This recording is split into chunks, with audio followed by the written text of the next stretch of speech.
नमस्कार विद्यार्थी मित्रों, केसीएच क्लास में आपका एक बार फिर से हम स्वागत करते हैं। बच्चों, इस वीडियो में हमने प्रथम सत्र परीक्षा में उपयोगी कुछ प्रश्न संच तैयार किया है और आपकी सहायता के लिए उसका उत्तर भी है। तो अब आप इस वीडियो को पूरा ध्यान से देखेंगे, पढ़ेंगे, सुनेंगे, तभी आपके समझ में पूरा आएगा। तो आपसे अनुरोध है कि आप वीडियो पूरा देखिए, जिससे आपको अपनी परीक्षा की तैयारी में सहायता मिल सके। तो ज़्यादा समय न गंवाते हुए हम चलिए वीडियो को प्रारंभ करते हैं। कोष्ठकों में से सही शब्द चुनकर रिक्त स्थानों की पूर्ति करो। यहाँ पे कुछ रिक्त स्थान युक्त वाक्य दिए गए हैं और कोष्ठक में शब्द भी है। तो आपको वाक्य पढ़ना है और कोष्ठक में दिए हुए शब्द को पढ़ना है और उसमें क्या शब्द आएगा उस उचित शब्द को अनुमान लगा के भरते जाना है। सही विधान के सामने सही और गलत विधान के सामने गलत लिखो। पहला, कवि ने पराधीनता को वरदान कहा है। दूसरा है, फुटबॉल चंदन का प्रिय खेल था। श्रीलंका का राजदूत बादशाह की चतुराई से हार मान चुका था। चौथा है, मानव की खुश्क जिंदगी में बेटियां सावन बनकर आती हैं। और पांचवा है, रेलवे और बस सार्वजनिक संपत्ति हैं। तो इस प्रत्येक कथन को आपको ध्यान से पढ़ना है और उसके सामने उचित है तो सही और गलत विधान आपको लगता है तो वहां गलत लिखते जाना है। आइए हम इसका आपको उत्तर बताते हैं। ये रहे 5 उत्तर। यहाँ पर भी वही जारी है, गलत विधान के सामने सही विधान के सामने सही और गलत विधान के सामने गलत शब्द लिखो। छठा है, बीमा नामक हंसिका में कवित्री ने निरक्षरता पर व्यंग्य किया है। सातवां, गौरैया ने प्रधानमंत्री को पत्र लिखा। आठवां, विश्व योग दिवस 21 जून को मनाया जाता है। नौवां, कवि ने चांदनी में रहने वालों को रात की खबर रखने को कहा है। और 10वां है, जादू अंगूठी में न होकर चंदन की मेहनत में था। तो ये हो गए सब कथन। तो इसको आपको ध्यान से पढ़ लेना है, उसके बाद ही सही या गलत शब्द लिखना है। ये रहे उसके उत्तर। उचित विकल्प चुनकर वाक्य पूरा करो। भारत के अमर सैनिक डैश डैश है, आपको विकल्प चुनना है। लड़ना नहीं जानते, दूसरा जागना नहीं जानते, तीसरा पीठ दिखाना नहीं जानते, या चौथा शांति नहीं चाहते। इसमें से कौन सा विकल्प सही है? ये रहा उसका उत्तर।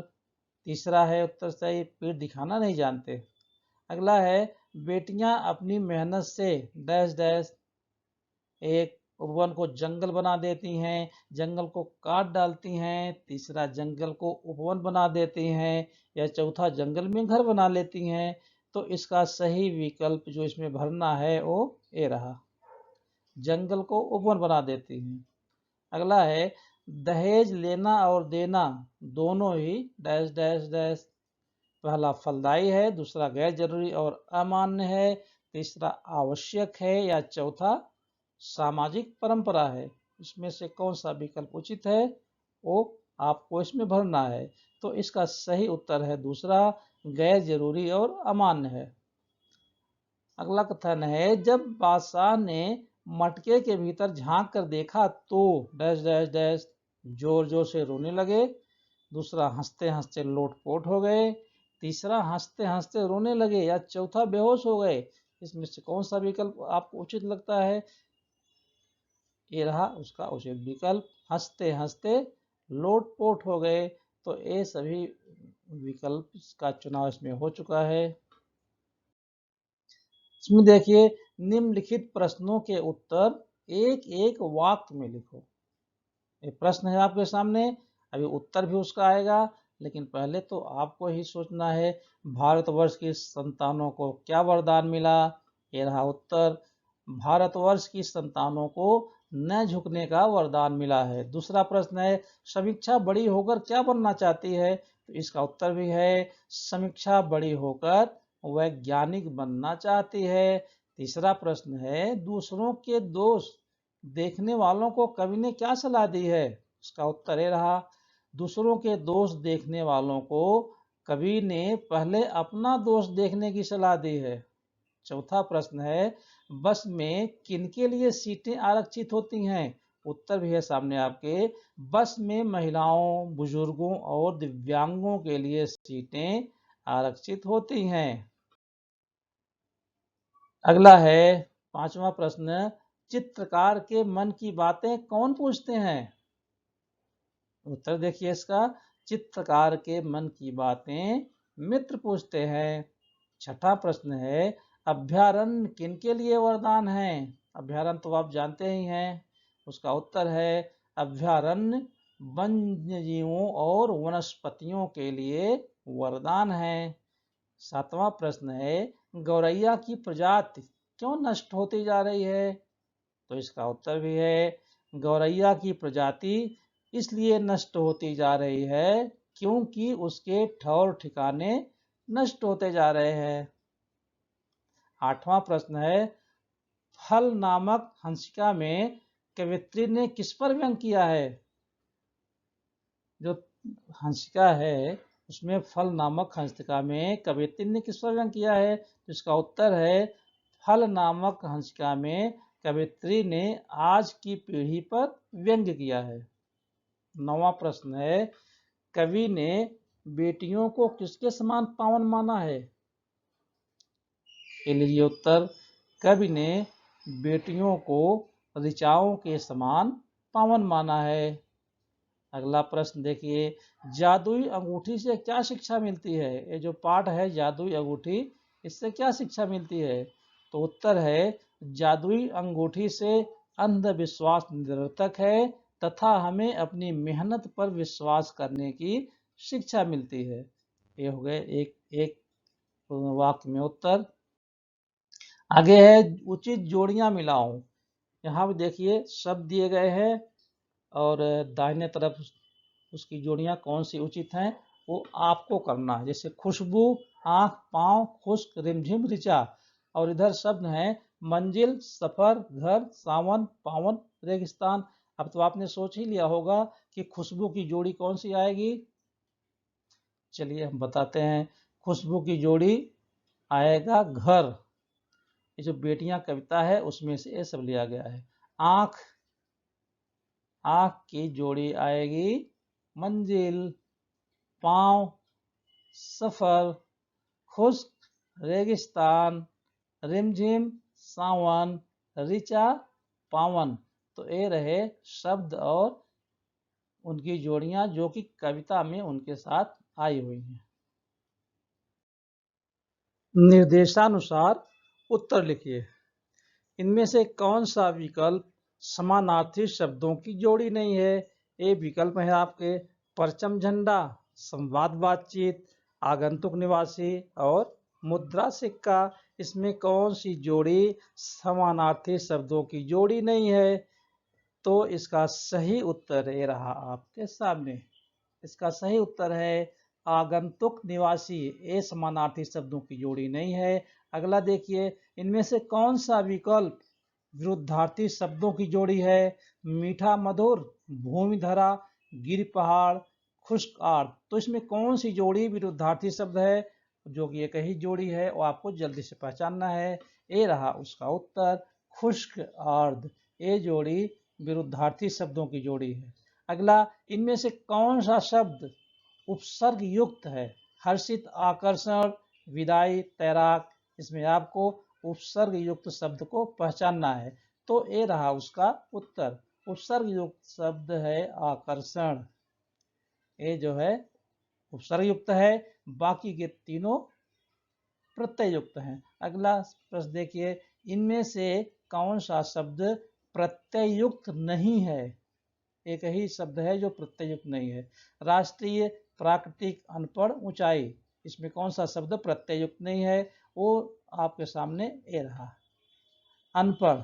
अनपढ़ शब्द जो है प्रत्यय युक्त शब्द नहीं है, यह उसमें उपसर्ग लगा हुआ है, अनपढ़ मूल शब्द है।